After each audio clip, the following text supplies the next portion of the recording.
I mean, it's all such delicious fun to watch all of particularly the MSNBC hosts, where they were talking about just the morality of this decision that NBC had made to hire her, and then how grateful they were that NBC ultimately listened to the entire team because they were unanimous in their outcry and their outrage that this woman, this horrible woman, would be hired. That's the whole problem.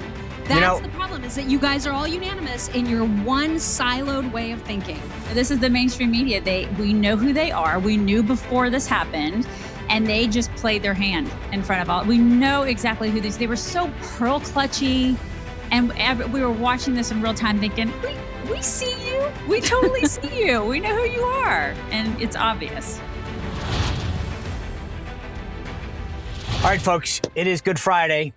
We are headed into the weekend, the holiest weekend. It is Easter weekend. I appreciate all of your support for the show. We crossed 100,000 subscribers because of you, and the last week has been on fire. Great conversation coming up with the chicks on the right. Amy Jo Clark and Miriam Weaver, you probably know them better as Daisy and Mock. If you are Chicks on the Right fans, you can catch them every morning. They're live at 8 a.m.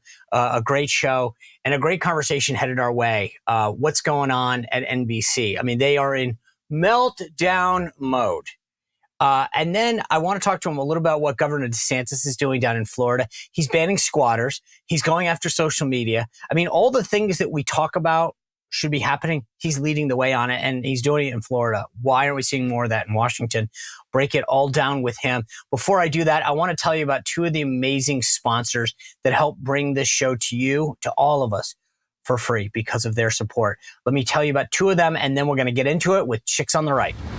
All right, if you're an animal lover like I am, I want to tell you about the great work of Delta Rescue. And if you go to deltarescue.org, you can check it all out right there. There's great videos. They show you what they do. It's a no-kill sanctuary. Notice that I didn't say shelter. Animal lovers, you're used to going to the shelter to rescue, right? Leo Grillo founded Delta Rescue as a no-kill sanctuary for life, that dogs, cats, horses, and other animals can get the care that they need. The veterinary care, the nutrition care, as a place to run free, to enjoy the rest of their lives. But Delta Rescue only exists because of the contributions of people like you and me. $5, $25, $100, $1,000, a couple thousand, whatever you can spare if you're an animal lover. But more importantly, Leo Grillo, when he founded it, wanted it to be an enduring mission, something that went on well into the future. And to do that, we're asking people to check out deltarescue.org and go to the estate planning kit. So if you can make a contribution, great. But also go to the estate planning kit and see if you can make Delta Rescue part of your estate to help make sure that that mission endures forever. Go to deltarescue.org, check out the great work that they do, make a contribution, and then download that estate planning kit to see if you can make it part of your estate. When crisis hits, when an emergency hits, will you be prepared? I know I will, because I have a Patriot Power Generator 2000X in my house. And you can too if you go to 4patriots.com/Spicer. 4patriots.com/Spicer.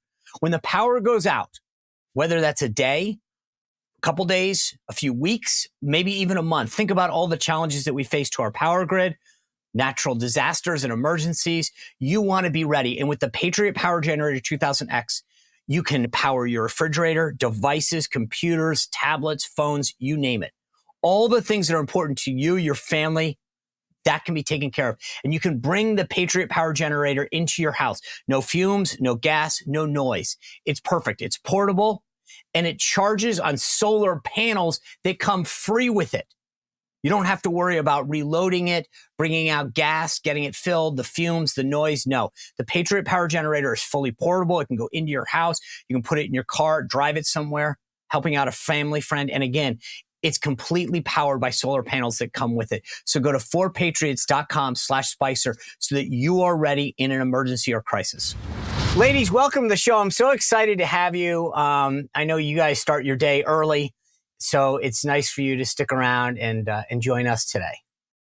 Glad to be here. Yeah. All right. I've been quasi-obsessed with this NBC Ronna McDaniel story all week. And as I said to the audience, it's not because of Ronna. Like, whether you like her or not, to me, this is a bigger story about how the media treats people on the right. And so the first thing I want to get is kind of like your impressions from this, because the narrative that the media is trying to construe right now is this has nothing to do with Republicans or Trump supporters. It's that she's an election denier. If she wasn't an election denier, we'd be glad to have her. I think that's BS. Mock, I'll start with you. It is. I was going to say that, and I'm glad that you gave us the little warning about cussing, because I would have said the full word that you just used. We are, we're on cable, so I think it's legal, but it's still a family show, and it's Good Friday. It's Good Friday. Yes. Okay. We'll take it easy. All right. That's right. Well, I mean, it's all such delicious fun to watch all of particularly the MSNBC hosts, where they were talking about just the morality of this decision that NBC had made to hire her, and then how grateful they were that NBC ultimately listened to the entire team, because they were unanimous in their outcry and their outrage that this horrible woman would be hired.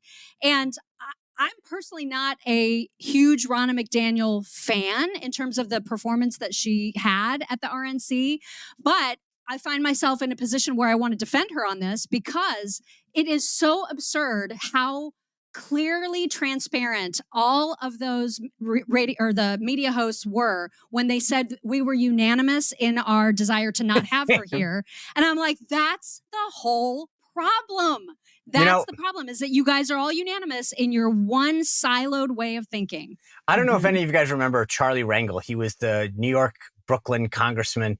And I was doing some trade work with the Bush administration, and we were trying to figure out if he was going to support us. And he looked at my boss one day and he goes, "I'm with you until I'm not." And I was like, that totally exemplifies NBC. We have your back until we don't. Daisy, yeah. I felt like I just think that this is such a cop-out for all the media. They're like, no, we're not anti-Republican. We're not anti-Trump. It's just, if it wasn't for this small little thing, we would totally embrace you, even though we have no one else on our network that even comes close to this. Right. We're anti the people who we don't think are the ones who are going to align with our values, right? Which are liberal values. I mean, it's like they ganged up on her, which again, I also was not a big fan of Ronna McDaniel, what she did, and I hated having to defend her too, but they ganged up on her. They did the whole commie thing, where they were just like, well, we would be fine with like a Liz Cheney or an Adam Kinzinger, but we just don't like her. We don't want her being, because she may be just a little bit too far, like swinging the pendulum to the right. And God knows we can't have like an actual conservative on our airwaves. We don't want that, because I mean, they show their true colors. This is the mainstream media. We know who they are. We knew before this happened, and they just played their hand in front of all. We know exactly who they were, so pearl clutchy. And we were watching this in real time thinking, we see you. We totally see you. We know who you are. And it's obvious. So, the interesting thing, Mock, I know at some point in your career, you were in HR, you had some HR background, right?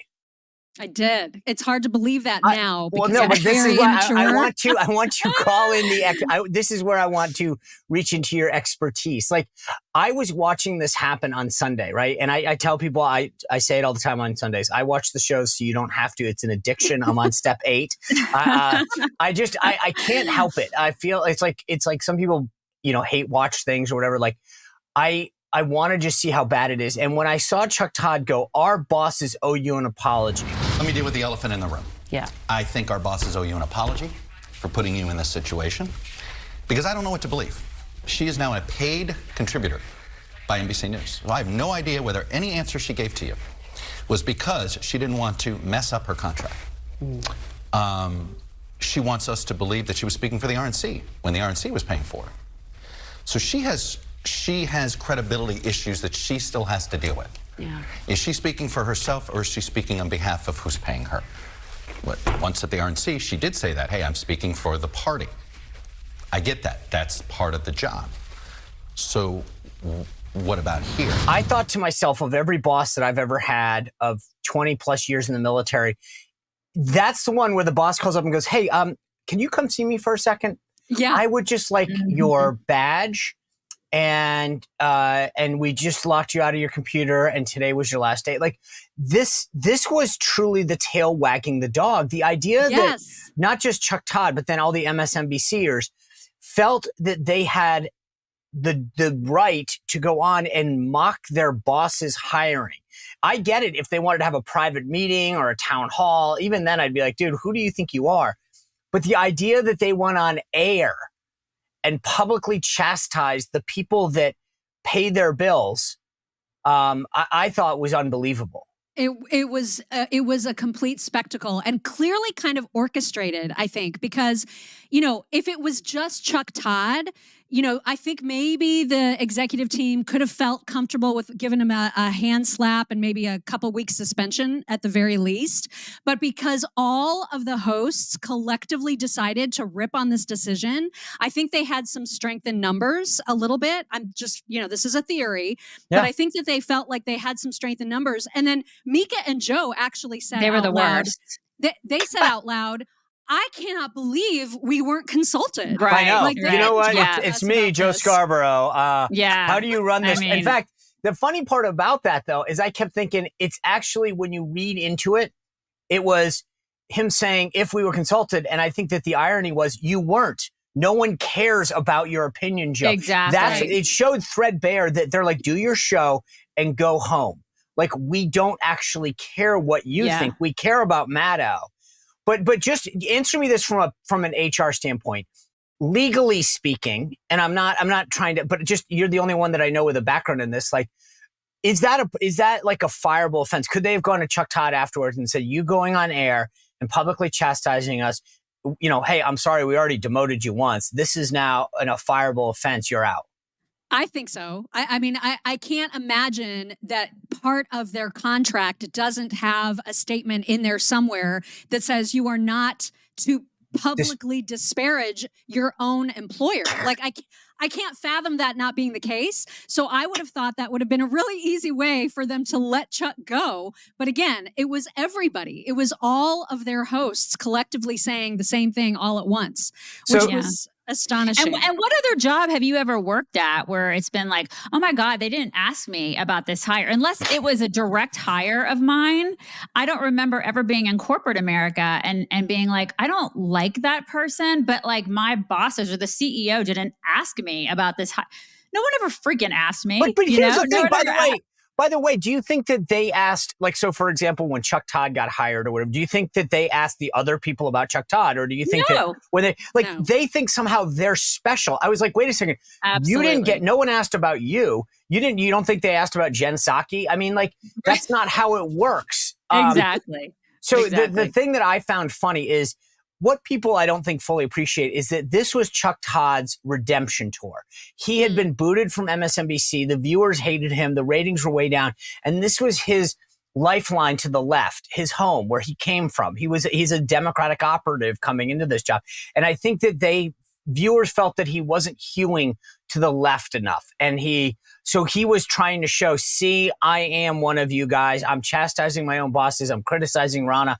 Here I am. And I think this was his way of getting kudos from the left and trying to resurrect and what they always say about people on the right, humanize himself. That's interesting. And, the other interesting thing, too, is that likely MSNBC or whatever show Chuck Todd is on, if it's NBC, whatever, he probably got them a lot of views with that clip going viral, right? So then in essence, he's done them the right service, right? Because they want to make money. They want all the clicks, the views, the likes, all of that stuff. So I guess you got to take the good with the bad when it comes to Chuck Todd. Yes, he disparaged them, but then he also brought them, presumably, some revenue. At least temporarily, because they probably thought they were going to get that with Rana. And they're not going to, So let's talk about brand, because what they have shown, I think you're right. They probably went up in ratings on the left. It was like, kudos, we fired you, you made the right decision. But brand-wise, I mean, look, I've dealt with them for, at a corporate level for well over 10 years, interacting with some of their top brass and whatever.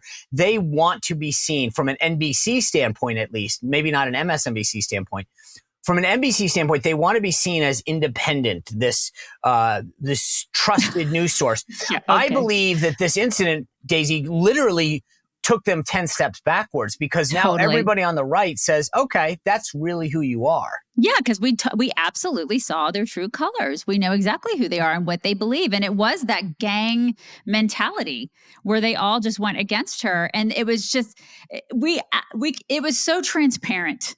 Everything was transparent with what happened with Ronna McDaniel. It's like they don't want any other opposing viewpoints on the network, on either of the networks, and NBC or MSNBC. MSNBC, we all know what they are. I mean, give me a break.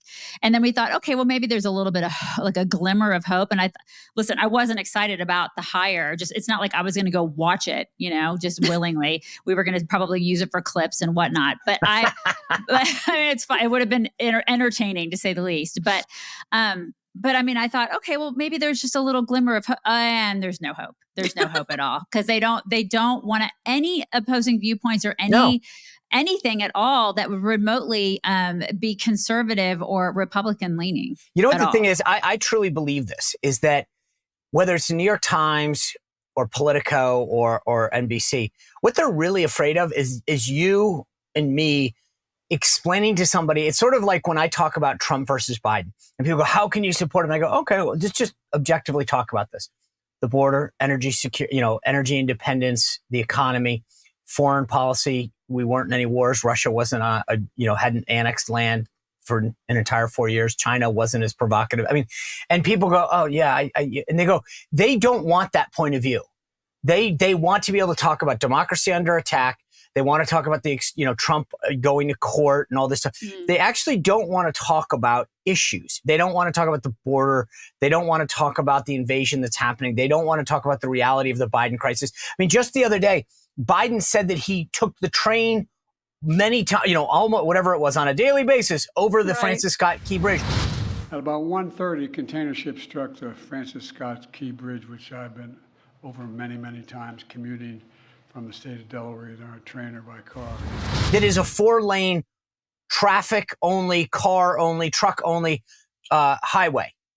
And it's like, no one said a word to me because they don't want to call that out. They would say that was misinformation and Trump was lying. But when Biden does it, talks about taking a train over a bridge that only services cars and trucks. Well, we don't talk about that. I think that what they hate isn't necessarily just opposing views. They hate any alternative. They want you to believe that Biden and the left are right and the right just doesn't exist.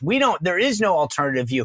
It's not that it's wrong or opposing. It doesn't exist. Look at us. We have Michael Steele on the show. He's a Republican. He supports Joe Biden. See, we have two, But that's why they spend so much time calling us all the obes and the ifs, right? Like racist and transphobic and sexist and misogynist and all the things that they call us, because it shuts down actual conversations about policy, about issues, about all the actual things that are going on, because really, frankly, it's intellectually lazy. But you don't have to talk about issues. Right. But here's the thing. They keep saying that Ronna was an election denier, and that's why we didn't have her on.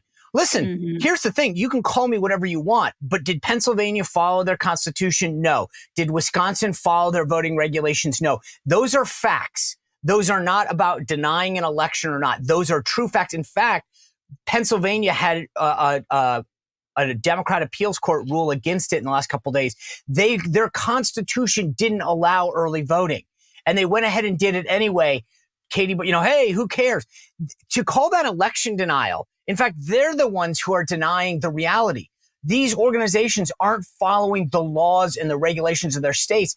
And if to say that somebody's an election denier because they go, gosh, you guys didn't follow your laws, that's because they don't want you. Again, when I talk to people and have this conversation and they go, well, I can't believe you have a problem with the election. I said, well, okay, here's what Pennsylvania's constitution says. Here's what Wisconsin's voting regulations say. Here's what they did. Do you think that's a problem? They go, well, yeah. I go, oh, so it's not me. This gets back to this idea. They don't want you to know the truth. Yeah. Well, and the truth is, all of their policies suck. And now the world is in a world of hurt, essentially, because of the policy. So they don't have that record to run on. And so it's safest for them to just be like, oh, save democracy. Trump's terrible for democracy or whatever. Or to try to gaslight us on every single issue. We were talking on our show this morning about how they're trying to gaslight us about crime rates. They want us to believe, even though our eyes and our ears and all of our senses tell us otherwise, that violent crime is down simply because they're using stats from unprosecuted crime. Well, and exactly. By the way, don't you love that? They decriminalize crime, right? So these things, or police don't actually take the report anymore, and then they go, well, the stats don't back it up. Well, no kidding. Yeah. No prosecution. By the way, you know what's funny? I watched this Today Show piece, and if anyone wants to look at it, Stephanie Gosk was the I call them media types. They're not reporters. She was the media type that ran the story, and they're talking about women in New York that are randomly just getting beaten. The stories are harrowing. I was literally just walking, and a man came up and punched me in the face. Oh my God, it hurts so bad. College student Michaela Tonato says she was just leaving class in Manhattan. So I just got punched in the face walking home. He hit me right on my cheekbone. This doesn't hurt as bad as the concussion does. So let's just be clear on this arc. You guys do a story in your mainstream legacy media outlets that tell us that women and people are being attacked. The governor of New York sends out the National Guard throughout the city and on the subways. And then you tell us that crime isn't a problem. The stats don't match up. Well, one, you're the people who ran the story. Two, the Democratic governor who wanted to defund the police is setting out the National Guard. And then how dare you idiots think that crime is going up? What are you, stupid? Isn't it crazy? How would you come up with this conclusion? It's nuts. It's like we're being gaslit all over the place. They do the same thing with the economy. The economy is in shambles. And they're like, no, I mean, your eggs aren't expensive. Like all the things that you're buying aren't expensive. And we're like, but we're living it. It's nuts. And it's all over the place. But it's not just the executive branch. Yeah. They'll do the story on the Today Show of Good Morning America about how Americans are struggling with eggs and da-da-da-da. And then we'll go, wow, you're right. Eggs cost money. And they go, see, this is it. You are buying into the right-wing narrative. And we're like, no, dude. You guys laid the predicate for the narrative. You told us that. Then you get mad at us for believing the story that you posted because we're actually blaming Biden for it. If we hadn't blamed Biden and we somehow could pin this on Trump, they'd be like, see, this is exactly the point. Yeah. They're just pissed just living our lives. We're just living our lives every day and experiencing the actual suck that Miriam just mentioned. Yeah. And they don't live that. Can I jump back? I hate to do this. There was a question I want to ask both of you that I asked Michael Whatley, the new RNC chairman, yesterday. I just want to go back and put a pin in the NBC Rana story. There are some, including Chairman Whatley, who believe, hey, we Republicans, conservatives need to go to all places and spread our message, whatever. I've had it with NBC in particular. And in 2016, in fact, when I was at the RNC, we banned them from hosting a debate. They were pissed. They went nuts on me. But I was like, why would we do that? That's malpractice, allowing them to host a debate. And I asked Chairman Whatley, why are we going to credential them to our convention? Why are we why wouldn't we ask people not to go on them? Republican officials, especially RNC officials. And he was like, well, where do you guys come down? I feel like too many times we get sucked into, we should be better. We should do this. Screw it. Why are we giving them the legitimacy of allowing Republican officials to go on, asking them to come into basically our living room? Hey, why don't you come cover the convention so that Rachel Maddow can crap all over us and our candidate? And then we get mad at their coverage. We're the ones who created it. Where do you guys come down on this? Yeah. I mean, this is the thing. It's like what we've got, how many on our side when it comes to coverage that is friendly coverage, I guess, for conservatives. I don't know. We've got fair. Yeah. I guess friendly is probably not the right word. Fair coverage. So, I mean, if you want to have coverage, you've got to invite more than 3 people. It's like what? And now I guess maybe we have to rely more on alternative media, which we're included in that. Yes. And I guess, and alternative media is winning nowadays. Right. Alternative media is kicking the butt of the mainstream media. So I think that's where the RNC needs to really start focusing its attention. And that is on people like, like the Tuckers and the Daily Wires and the Breitbarts and the people who are the alternatives. And that is where most and us, the little guys, and the people on the right are starting to get and have been getting their news, their information from Twitter and from places that are not. I don't watch the mainstream media. We don't get our stuff for our show from the mainstream media. We get it from alternative news sources, because that's where the truth is. If you don't want to get a skewed vision of the world, that's where you go to get actual factual information. And you also get stories that you won't get because they're not going to cover what's happening at the border. They filter. I was thinking about this, by the way, in the context of this interview, right? They always talk about, you brought up democracy and whatever. Democracy is, the legitimate vote of one person versus the legitimate vote of another. And if all of these people are coming in through our southern border, who they're basically trying to grant asylum to, who will then become citizens, who broke the law to come in, who they want to call newcomers now, like, that's undermining democracy. That is undermining democracy. Without question. Yeah. I hear your point about, do you invite them? Do you let them participate when they've been so egregiously awful? And I get it, because there's a part of me that's like you, where I'm just like, screw them. They don't get to come. They don't, just ban their credentials, whatever. But at the same time, I think back to how DeSantis started out his early campaign, kind of refusing to do some of those lefty shows. And I think it ended up hurting him, because he is somebody that would have been really effective at, for example, going on The View and telling those witches what's what. And he didn't do it. And I feel like that actually ended up hurting him. There's a lot of stuff that ended up hurting him. But so let me ask you this. Can we, to use one of my favorite words, can we bifurcate this? I agree. DeSantis schools these guys. When I go on, I almost sit down and want to get popcorn, because I'm like, all right, go for it. Right. But is there a difference between going on, say, The View, and then inviting them to the convention and saying, here are the credentials? I get it. I watched Marco Rubio school Jonathan Karl the other day. I watched Nancy Mace go after George W. There are certain people that are really good at it. Byron Donalds, he's awesome at it. How many? But there's a difference between that and going to the convention, maybe going to the convention, or having them host a debate, which the RNC allowed NBC to do. The DNC wouldn't have allowed Fox to do that. Why are we doing this? I agree with you, Sean. Because they have a sole purpose, and that is to seek and destroy. And that's because you know what they're going in there to do. Because if a Rachel Maddow goes to an RNC convention, she only has bad intentions. Right. It's 100%. So I agree with you on that. One of the things I loved about President Trump when I was at the White House, and then the rest of his 4 years, is he refused to attend the White House Correspondents' Dinner.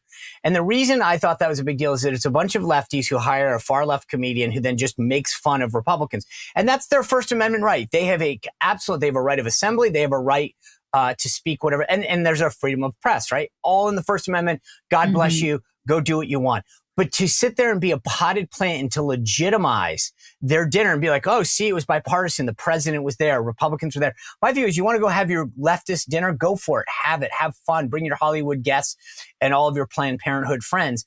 But then don't ask me to I don't want to be there. And I think that the point that I've made is that Republicans are just legitimizing when they do that. And so there's a difference between maybe going on The View, if you're Ron DeSantis or you can handle it, than saying, hey, we want you to come to our event that we're hosting so that you can mock us.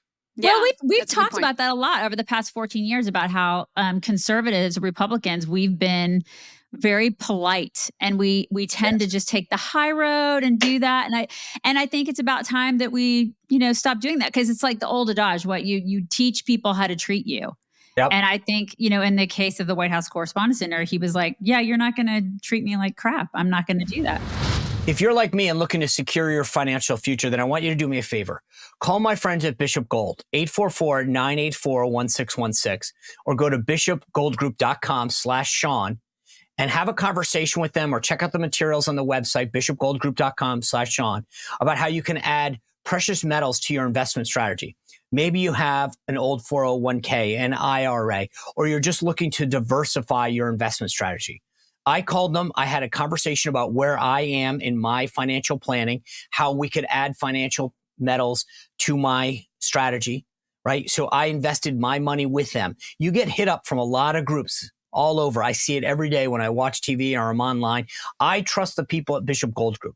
They're full of integrity, knowledge about the industry, about investments and strategies. call them and help them create a strategy that works for you based on the assets that you have. Again, maybe it's an old 401k or an IRA that you have sitting there, that they can help you do it. You can talk to them about holding on to the metals. They can liquidate them for you. They can hold on to them for you. But call Bishop Gold Group 1-844-984-1616 or go to bishopgoldgroup.com/Sean to begin your financial journey with precious metals. And you get a free gift. I know this sounds so in the weeds, but it was a battle that you have to really understand the machinations and the logistics of how the convention works. But when I was at the RNC, we had a group of people at the convention who would outsource the credentialing, right? So it would go to they call it the House Gallery. And so they would just credential anybody that could get into the House Gallery. That screwed a lot of our conservative friends who wanted to cover it. And as independent media, like we were just talking about, has grown, and you've got channels that are getting more views per night than a CNN, I'm like, why are we not taking care of them? Why are we not? It's not even a question of one versus the other. It's like, hey, Tim Pool or Dave Rubin or Sean Spicer, Chicks on the Right, make an effort to bring them because they're actually on the team, as opposed to saying, how much more space can we give CNN? Yeah, I agree with that. Great point. Oh my gosh, I agree with that 100%. And I mean, it's not even a one or the other. There's just, I was like, okay, we'll have 10 seats up in the 400 nosebleed section so you guys can watch it. And it's like, dude, that's not it. At some point, take care of your friends, the people that are actually covering you, that are interested in the issues. I think, I can't remember which one of you just brought up Ron DeSantis, but I want to actually pivot because I thought he did two things this week. Actually, three, if you count the Disney thing. But I want to start with the squatter legislation that he brought up. And he did. I made this issue, I think it was at the beginning of the week. It's been a long week, or it could have been the end of last week, about this recent phenomenon. No, I know what it was when I had Alan Dershowitz on the show. And I was talking about, I just didn't understand legally how somebody enters your property, plops down and says, this is mine. Right. Now you have to go to court and get me out. Like like when I grew up, that was called trespassing. I mean, Right, Breaking and exactly. entering. I mean, you're literally coming, they're stealing your house. Yes. I can't. It's I so watched- hard for me to wrap my brain around this. I'm sure you guys saw that New York thing where the woman goes in and the cops arrest her. Yes. Oh my God. It's the insanity. fact that there is actually, that people actually made legislation to protect the squatters is like, I know. Why do we have to do this? Like, I mean, I live in Texas, and I feel like because we have a little cabin, we live in a little ranch, and we have a little cabin on the front of our property. And my husband and I talk about this, and I'm like, if he came to me yesterday, and he's like, if somebody set up shop in that cabin without us knowing it, we would just have to deal with it. You know what I mean? Yeah. Like, I would just say this. I have a feeling in Texas, you all know how to deal with squatters. Right. It's like, I think that's when you say FAFO, that's what you say around here. You That's don't right. like I just can't imagine. Like, that's why when we did see the story from New York, it's so hard for me to wrap my brain around that. And you're right. I'm from the generation where that just doesn't happen. And I cannot believe that we are having lawmakers and governors have to deal with this. Like, what is going on with our country? I don't recognize it. They don't listen. I think like have to deal with it is when you have a problem. Like, it's like, hey, I have to deal with this accident, and I have to. They're bringing this problem on themselves. Yes. When you enter, I saw this one sheriff. It was a clip on social media, and the guy was like, "Well, if you break into a house legally, you can fire on the guy." And I'm like, "So wait, in some places in America, you come into my house, I have the right to protect myself. In some cases, they can call the cops and have me arrested. But this shouldn't be a problem. This is a basic principle of like our country, that, you know, property rights. And so this idea that I thought that DeSantis, and this is where he has done such a good job as governor, is, and it wasn't a ton of fanfare. There was a press conference, but it wasn't like he threw out the bells and whistles. He just solved a problem. And said, you know what? Not going to happen in Florida. It's not going to happen. And same thing, you know, obviously in Texas, I don't think that'll ever be a problem in Texas or Montana or South Dakota. But like, I think what I thought was cool about how DeSantis did it is it was sort of like, you could tell there was an issue. It was a concern. And it's like, let's just nip this in the bud and have it done. And boom. Very good. Yeah. He's very good at that. He's very good at seeing a problem and then handling the problem, which is what executives should do. Yeah. And Jesse Waters made a great point about that last night when he was talking about how he is the perfect example of representative democracy. The constituents say, hey, there's a problem here. Here's what we need you to do about it. And DeSantis, as the representative, as the politician, says, I see a problem. I will solve it. Yeah. And then he just does it. Yeah. And I'm like, why doesn't this happen nationwide? I was everywhere. telling Amy Jo in our talk this morning, my governor in Indiana, I don't even know what he's done the past couple of terms. Like he's of utterly no consequence. And it's always Ron DeSantis and a handful of other governors that are in charge of leading. They lead on every issue. That's the key word that you just touched on, right? I talked about courage earlier this week with a bunch of candidates. And I said, what's lacking in Washington is courage. Standing up and saying, okay, I'm willing to fight. I'm willing to fight for the border. I'm willing to fight against China's ascent. I'm willing to fight against wasteful spending. But this is what you just said was so critical, right? So if you look what's happening in Washington, you go, who the heck is leading? You look, and again, I don't live in Indiana, so I don't want to comment on what's happening there. But when you watch what happens in Florida, you go, see, that's what a leader does. A leader sees a problem, solves it. And what it shows me is that every time people say politics is broken, it's like, no, it's not actually. There are certain people that are broken because I look around the country and I look at some of the stuff that, like when Greg Abbott had a problem in Texas, what did he do? He said, great, here's how we're going to solve it. We're going to put up fencing. I'm going to deputize all of these law enforcement officials to throw people out. I'm going to put the National Guard in place. Like, that's a leader. What Ron DeSantis did on squatting, that's a leader. It takes people to lead. If you don't lead, that doesn't mean the system's broken. It means you're broken. Exactly. Yeah, I mean, there are other leaders across the country that'll look at those, at the Ron DeSantises and the Abbotts, and they'll be like, oh, I think I'll do that too. Maybe that is such a good idea. Where they should have done it to begin with. We do see a lot of that. You know what I mean? Where the leaders they lack the courage, like you're saying, to just go ahead and do it to begin with. So we're seeing a lot of that. But yes, I mean, I commend the DeSantises and the Abbotts and even like the Kristi Noems and people like that who are out there leading the charge and doing the things that need to be done and listening to their constituents. And I mean, that's what a good CEO of a company does. Exactly. So the other thing that he did this week is it says Florida is going to have one of the most restrictive social media bans for minor if it withstands the legal things. The bill would ban social media accounts for children under 14 and require parental permission for 14 and 15-year-olds. Thank God. I mean, what do you guys both think of what he's doing on that front? And should we be seeing more of it throughout the country? My only question is how does that even work? Like, I don't understand the mechanics of it and how a governor in one state can just say, we're going to somehow block under 14-year-olds. That said, I have absolutely no problem with this decision. I just, to me, it's like he's recognizing this is a terrible thing for youngsters. There's piles and piles and piles of studies about this. Yeah. To me, it's like he's saying this is the new cigarette. And we're putting an age limit on the cigarette selling, and now you're going to have to get parental consent to use it if you're over 14. I don't see any problem with it. Yeah, I'm with Mock on this, except for you're right. I don't know how you enforce it. I think there's technology. I mean, I guess I'm with you. Like, I can barely get my computer going, so but I understand that like it has to do with whether they can geofence stuff. So if you're in Florida, you can't download it. Then there's age verification.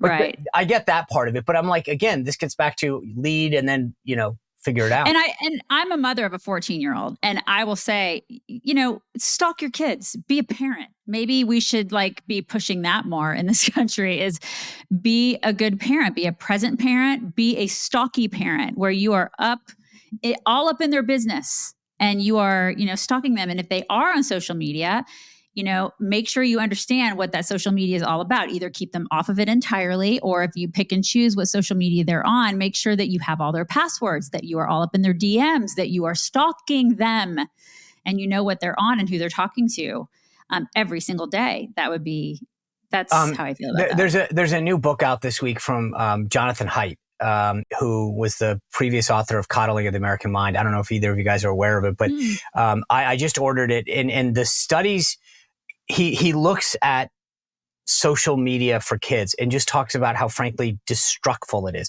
how the suicide rates are up, depression is up, especially among 13 to whatever it is, 16-year-olds.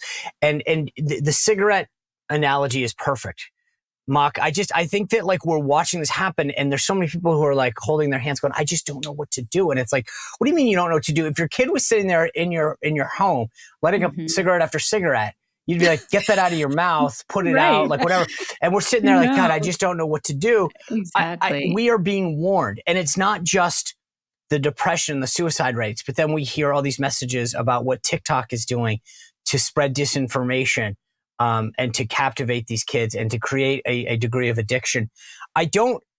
There's days in which I don't get it. When I look at our leaders, our elected officials, again, maybe Ron DeSantis doesn't have the perfect answer in Florida because it may not work out great, but at least he's trying to solve it.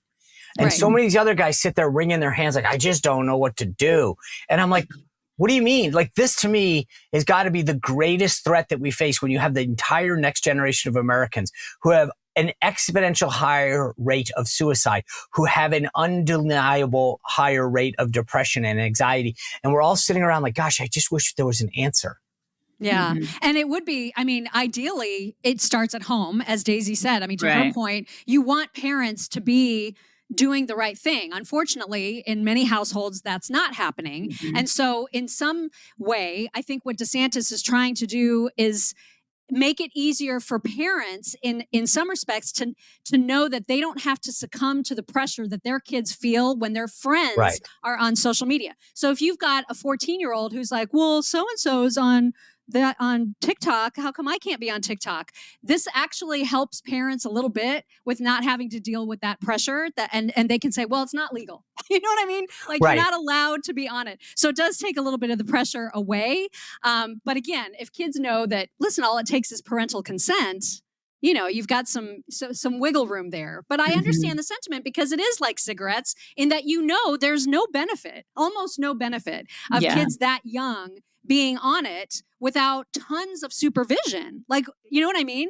And so a lot of it is just due to the pressure that they feel from their friends having access, from being able to chat with them that way. It's hard. It's hard for kids to stay off of a smartphone right now at a young age. It's just hard. And I feel for parents who are trying to do the right thing, but also their kids are getting the pressure and then they're getting the pressure. So if it alleviates a little bit of pressure, I think that's a good thing. It's hard for adults to stay off of social media. Yeah. I mean, you got these kids who are 14. What are you talking about?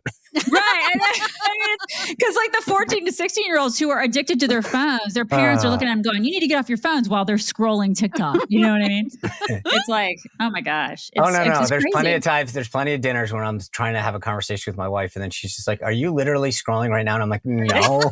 It's like, I mean, you gotta admit, because you're probably like us. I think you're sort of in the same, maybe you're probably younger than us, Sean, maybe a little bit younger. It's the moisturizer. It's a moisturizer. It's a really good skincare.